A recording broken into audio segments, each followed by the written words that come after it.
Should you do a parasite cleanse? Is bed rotting a good way to decompress? Can berberine support weight loss?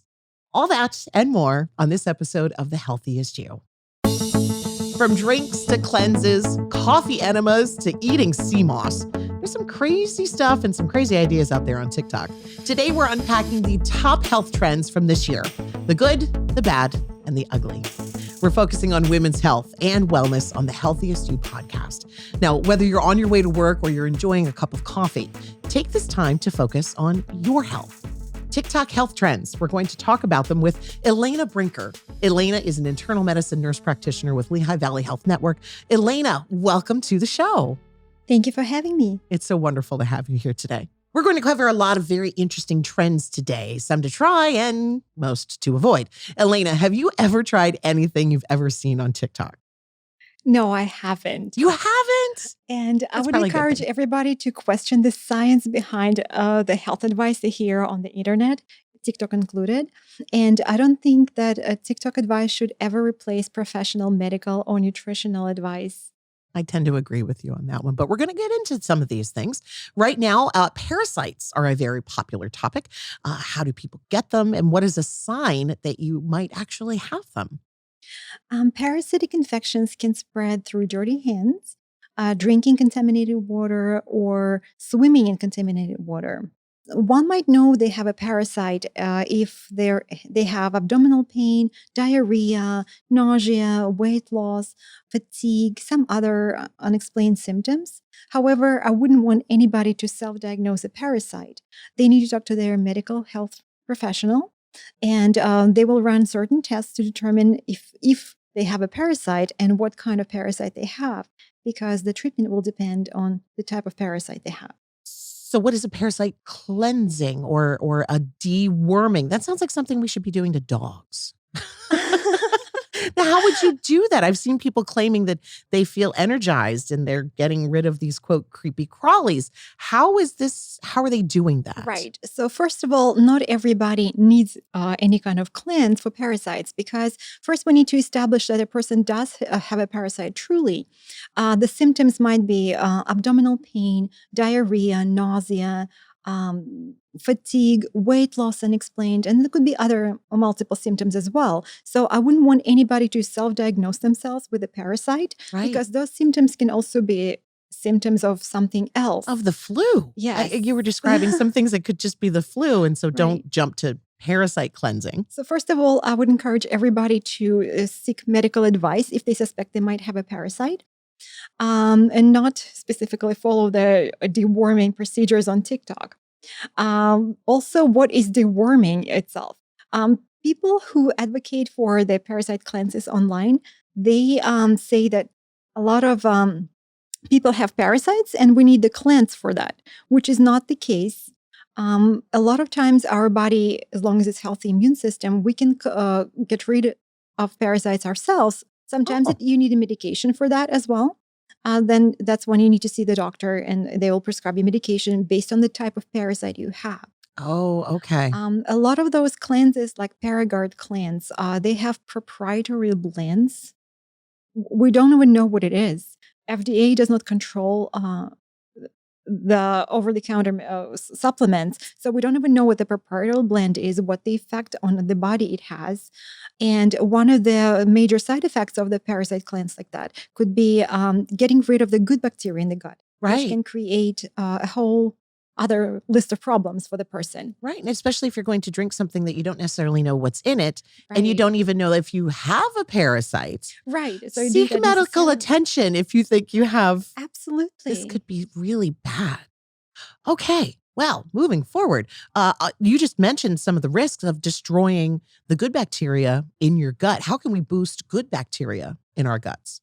Well, first and foremost, I would recommend increasing fiber in the diet, because fiber, like fruits and vegetables, whole grains, they promote the nutrition. They provide nutrition to our good gut bacteria. Also, taking probiotics like yogurt, fermented cabbage like sauerkraut. Like in kimchi? Okay. Yes. All right. Those are all the good sources of probiotics as well. Oh, that's wonderful. And eating on top a lot of fiber will also promote good gut health. Okay, Mhm. that's wonderful. And if you think you have a parasite, again, seek medical help Absolutely. before you Always do. ask medical advice before following a trend on TikTok. Another trend is a detox, and I've heard many different words when it comes to detox, but a detox coffee enema. Between you and me, Elena, the only place I want coffee is in my mug. So, can you explain how this coffee enema would work and why people would be doing this? Well, first of all, most people don't need enemas, especially self administered. The only reason to have an enema would be severe constipation. Otherwise, enemas will not provide any significant benefit and can actually be very dangerous to one's health. Some cases of a coffee enema were reported to end in death. Couple cases were reported in literature. Yes, they can also be linked to colitis, which means inflammation, infection in the colon. And again, if coffee is too hot, when Oh, it's applied to sorry, the that rectum, just then it can just cause burns. It's ow. very dangerous trend. Absolutely. Don't do this. Don't do this because if your arm is broken, you put it in a sling. But if that becomes injured and broken, you still have to use it. Right, and Right. absolutely, there is no proven benefit to coffee enema, and there is only risks associated with it. So Okay. that's a trend I would not recommend following. I'm trying to understand why it would even be a trend. What are some of the influencers saying that a coffee enema would do? I believe they claim that it can promote detox of the Okay. gut and the liver, and it's not the case at all. Coffee is a great drink. It provides a lot of benefits, but not Absolutely. rectally. Oh, It should be in your coffee mug instead. that should definitely be on a t-shirt, I think, somewhere. So, an enema to help relieve constipation. And would you necessarily need an enema to detox your liver? Would that be something that you would consider doing? Liver actually is a great human organ that does not need any help with detoxing. It is able to detox itself. It is able to regenerate itself. However, some herbal supplements like milk thistle have been proven to help with a decrease in liver inflammation Okay. and stuff like that. But we don't. All we need to do for our liver is to just eat a healthy diet, avoid alcohol in excess, and liver will regenerate itself. It does not need any specific detox Elena, diet or procedures. what you're saying is that we don't necessarily need to do those detoxes and those cleanses. Absolutely not. I would Okay. just recommend a healthy diet, lots of vegetables, fruits, healthy grains, and that will do the trick for the gut bacteria, for detox, Okay. and drink a lot of water. Then that I have actually read on the internet. And that I think is, you just proved it. It's true. You don't necessarily need a detox and a cleanse. So again, coffee enemas, not the answer. If you have constipation, you probably want to seek out medical help or look at something other than a coffee enema. We've also learned that the liver will do all the detoxing that you need. Yet another myth, a magic pill for weight loss. I've seen lots of articles about this, the berberine trend and how it's now being called nature's Ozempic. What are your thoughts? And do you think that there's benefits to taking berberine? What have you found and what have you learned?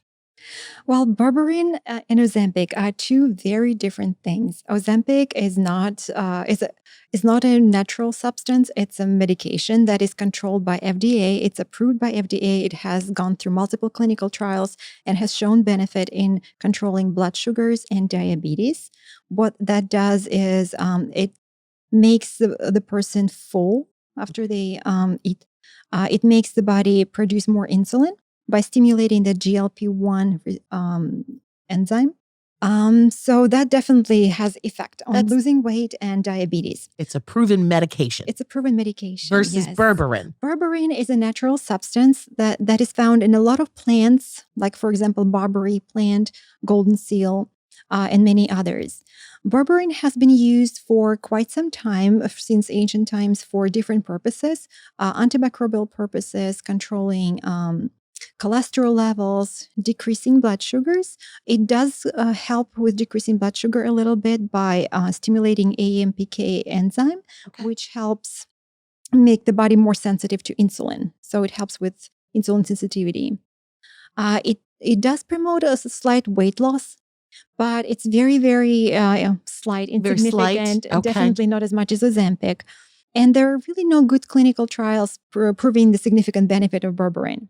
Oh, are there any risks? Absolutely. Like with any natural substance, I would certainly encourage people to talk to their medical professional first because berberine can affect other medications' absorption. It can cause side effects if taken with other medications.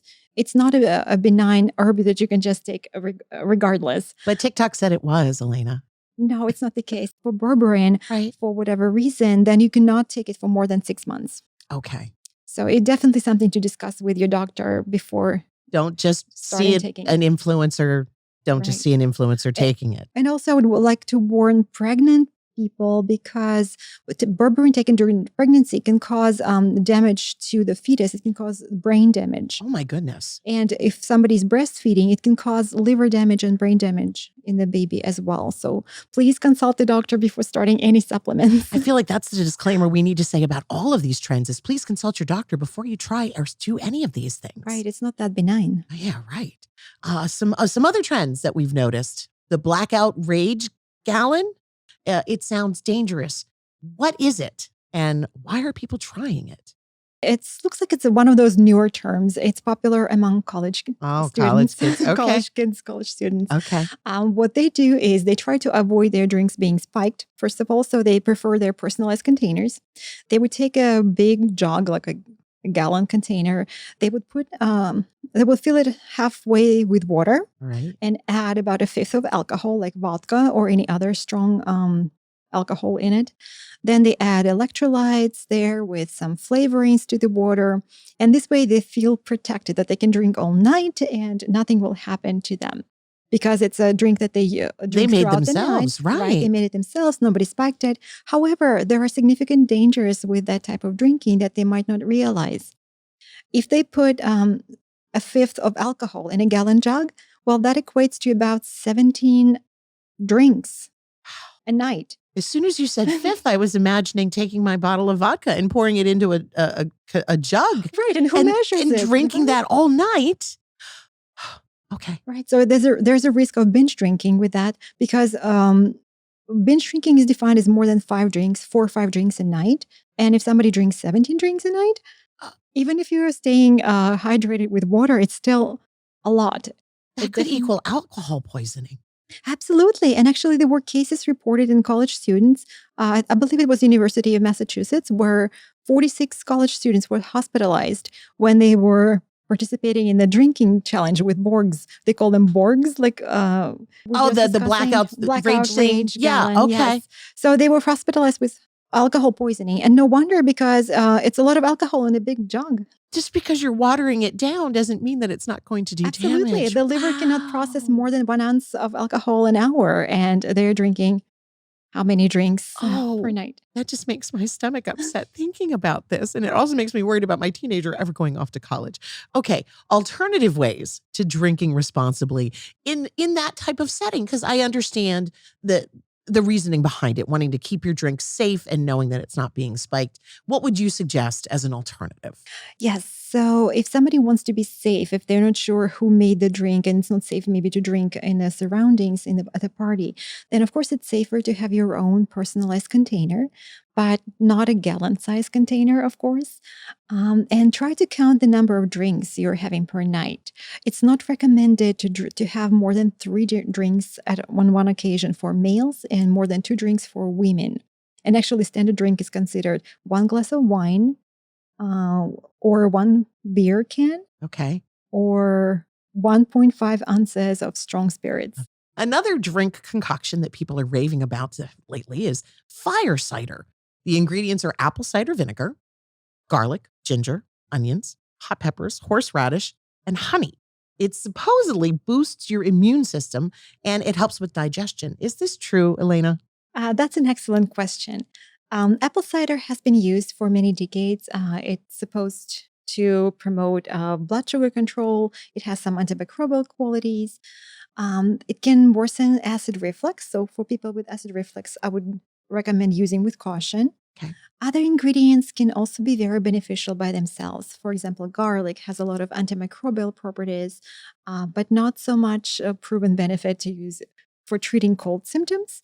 But it's a great produce you can add to your diet. That's actually very beneficial for the gut bacteria. It's just a good vegetable.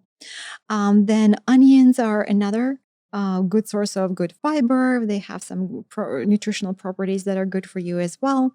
Horseradish does not really have any proven benefits, but it's another food item you can certainly consider. Honey can have some antimicrobial properties as well. Hot peppers have some vitamin C. They have some ingredients called capsaicin, which can help again with antimicrobial properties.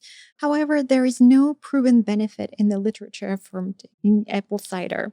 So, if somebody wants to go ahead and give it a try, that might not be completely a no to do. They can certainly try that. But again, people with Acid reflux. acid reflux, yes, Sometimes they should use it with drinking that much caution. apple cider vinegar would probably irritate your acid reflux. And of course, always talk with a doctor or a medical professional before you put this kind of thing into your body. While we're continuing to talk about things that we're drinking, alkaline water. Should I drink alkaline water, or should we just stick to plain water? Is there a difference? Absolutely. So plain water has a normal pH of around 7, and alkaline water has a higher pH, usually between 8 and 10. And as far as what's best to drink, plain water is always best. It will hydrate you. There are no known benefits to drinking alkaline water. Unless you have acid reflux, it might be helpful in that situation. Oh, well, that's good to know. Otherwise, your body will neutralize the acid before it even goes anywhere else, unless you have kidney problems, lung problems. So that for most of us, there is no additional benefit to drinking alkaline water versus regular water. It's better, I guess, than nothing. You can drink it if you want, If you want but, to, but but maybe plain water is best. so you don't really need to. And if you really feel that the health benefits, maybe again, seek medical profession. Absolutely, Right. because some people should not be drinking alkaline water if you have problems with the kidneys. Otherwise, kidneys may not process that alkaline content, and that can create problems. Thank you so much. Again, just because it's on the internet doesn't necessarily mean it's true. What about chlorophyll water? I remember learning about Mhm. chlorophyll in biology. There's a thing called chlorophyll water, and it's promising fresher breath, and that way you don't have to eat as many vegetables. Well, chlorophyll water is actually, I think, one of the newer trends as well. Okay. And I would say it's pretty harmless. It's actually, it could provide some benefit to people who are not eating enough vegetables and fruits. It can provide some vitamins for us. Liquid form of chlorophyll is easily absorbed. So if somebody wants to give it a try, sure, why not? However, just again, talk to your family doctor or medical provider because it might again affect the medications that you're taking. Okay, what are some of the side effects or benefits Oh, of it? And I'm super curious about what it looks like. Is it like drinking algae? yes, that's exactly what Is it it that? is. Okay, all It's right. green. Okay, it's green. And the benefits, actually, some proven benefits were mostly affecting the skin. Oh, The skin can be more radiant.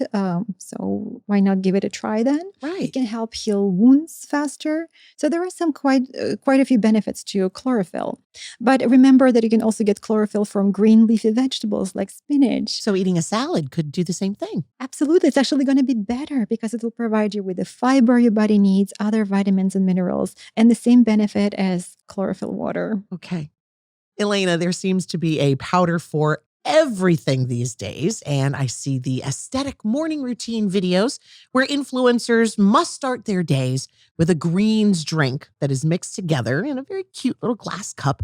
What is the scoop on these green powders? Get what I did there? A scoop of the green powders. Yeah. What's going on with the green powders?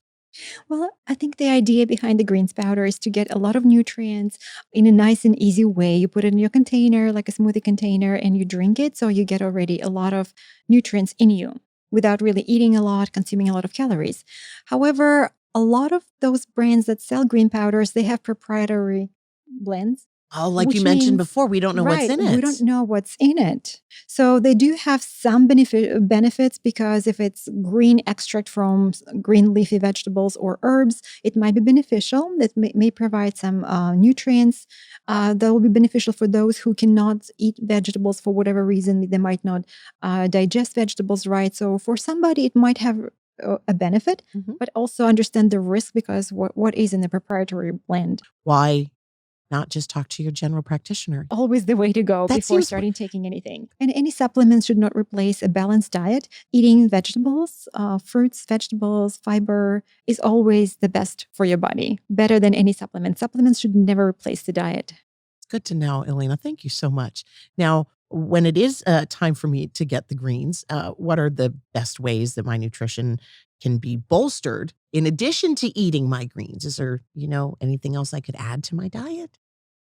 You can certainly add healthy fats like olive oil.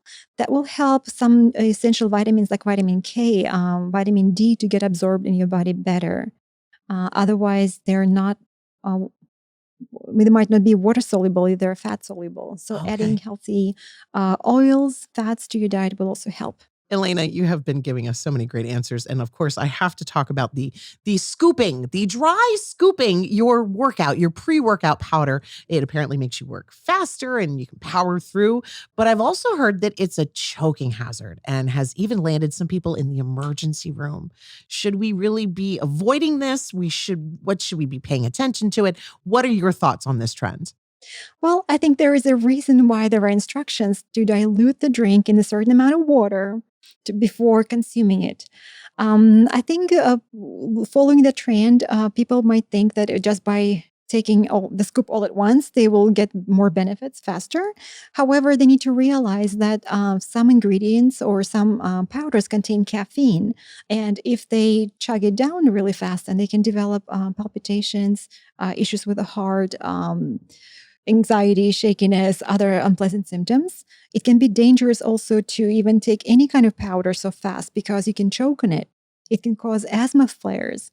So it's certainly not the trend to follow. It's a very dangerous trend. I love how you said there's a reason the directions say to dilute this into water. Again, that makes a lot of sense. Why are people eating sea moss? Some of these things I can't believe that we're saying these things out loud. Kim Kardashian has even added it to her smoothies. Why would we be eating sea moss and adding it to smoothies? Well, sea moss is actually full of nutrients. Oh, that's good. Yes, it has vitamins, minerals. It can promote, again, skin health. So the skin can be more glowy, more healthy looking. It can promote the good fiber for the gut, for the good bacteria. And again, vitamins, minerals. It's actually a good, nutritious product to have. People actually have been eating sea moss for centuries. I didn't know And that. I think it's just getting in a health trend right now because of Kim Kardashian, maybe, or somebody else. But it's actually a pretty good way to get nutrition in. However, if you want to be healthy and sea moss is quite expensive and you can't afford it, that's absolutely fine because you don't need sea moss to be healthy. Again, you can eat vegetables and fruits, and sea moss can be just like an extra, like a bonus. like a bonus to provide you with more vitamins and minerals, but you don't need to have it. Don't need to have And it. of course, like with anything, you need to talk to your doctor because, again, there might be interactions with medications and some other side effects related to it as well. Okay, so food and drinks, we've kind of covered some of those. Other trends for hygiene and for beauty. TikTok says that you can use hydrogen peroxide to remove your earwax. How would that work? Well, actually, hydrogen peroxide has been used for cleaning ears. Oh, that's great. Yes, the only thing is how you do it. People on TikTok sometimes do it just undiluted. They pour it in the ear and they feel the bubbling sensation and they think that that's the way to go. But it's not because it can cause burns. It has to be diluted to 50% water, 50% hydrogen peroxide. Right. In that case, it'll be safe. But it's always better, again, to talk to your healthcare professional, especially if you're getting a lot of earwax. It could be a condition that would need to be addressed. And they can also provide you with prescription ear drops. All right. So don't help you just clean. pour the hydrogen peroxide Don't just down pour your ears. peroxide without diluting it. So we're not recommending that one to anyone. I would not, No. no. A lot of the things that we've been discussing have a lot to do with cold and flu season. So that leads me to talk about nasal sprays and nasal irrigation to help get rid of a stuffy nose. But what about the trend of putting garlic up your nose to relieve nasal congestion? Oh my goodness, I can't believe that some people would do that, but unfortunately, some do. They follow that health advice. There are some videos out there of people putting garlic up their nose, and when they take it out, there's a long streak of snot coming out. However, This is not due to garlic relieving any congestion at all. Garlic has antimicrobial qualities, they have been proven, but not stuck up the nose because it can cause a lot of irritation. And what normally happens in those videos is when the garlic blocks the drainage coming out of the nose, then of course, after a few minutes sitting there, when the garlic comes out, it just starts running down the nose and out. So it's really just blocking it. And then when you take the garlic Right. out, it It's just like a physical obstruction in the okay. video. And of course, irritation, the risk of irritation to the nose is pretty dangerous. I would not advise to anyone to do anything like that. Plus, there is always a risk of the garlic to be dislodged in the nose. And getting stuck in your nose. Yeah, getting stuck in the nose. And then people would need to go to seek medical help to have it removed. So it's a very dangerous trend. I do not recommend it. There are other ways that can help with decongesting. And as with all of these trends, speak with your healthcare professional before you even attempt to do something like this. That would be my advice. I like that advice. That's good stuff. I'm sure you would probably advise too that maybe we escape to somewhere warm to get rid of the winter blues. And I really wish I was at the beach, but I can daydream. I can daydream about the warmth and looking forward to that summer glow. Sunscreen contouring. I've never heard of it. So obviously, Elena, I'm going to ask you, what is sunscreen contouring?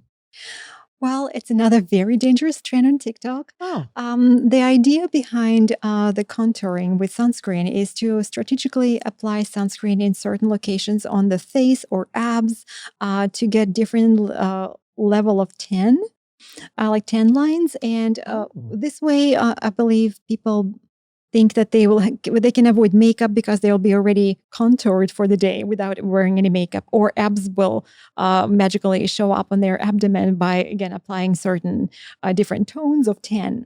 However, they need to realize that it's very, very dangerous because if they avoid putting sunscreen in certain areas, they can get sunburns, which can potentially also lead to skin cancers, which could be very dangerous. And even if lower level of sunscreen applied at certain areas and then higher level to the other areas, then they need to realize that, first of all, the 10 areas covered with a higher SPF, they will be better protected, so they'll stay younger for longer. And the parts that are used as a lower SPF are going to age quicker? Right, absolutely. Plus, we can't control how the sun will hit our face and what's going to happen. And then you might end up with like very patchy face anyway. So what was even the point of doing it? And it's very dangerous, again, because you're exposing your skin to the sun, potentially causing skin cancer. That is one of the biggest things that I try to tell any younger woman that I tend to meet is SPF, SPF, SPF. Please protect your skin. And coming from a generation where we spent way too much time out in the sun unprotected, I thoroughly am embracing it now as we get older. So that would not be a trend that you would recommend. Absolutely not. All right. So now we move on to the word bed rotting. To me, bed rotting just means I'm going to waste the day away in bed and not do anything. But apparently this is a new wave of self-care. What is bed rotting and how would it impact your self-care, your mental health, or your sleep pattern for that matter? I think it's one of the newer trends out there. It's very popular amongst the young people, Generation Z, that think bed rotting is a way to take care of themselves, self-care. If they're stressed at work, there's a lot going on, they need to take time for themselves and spend time in bed doing nothing. And occasionally it can really provide self-care because we need to disconnect from the world, take time for ourselves, do something that will let our bodies rest, regroup and feel better. Right. This is a good thing. I've been doing this and I didn't even know it was called bed rotting. But you need to remember that there are a few nuances with that. Because if it's something that happens on a routine basis for too long, more than one day at a time, then we need to question if there is something else going on. Right. Is it a way to avoid reality? Is it a sign of some kind of mental illness like depression or anxiety? And also, no, I would never recommend anybody to spend the whole day in bed without getting up again, preventing blood clots. You need to get moving to get the blood going.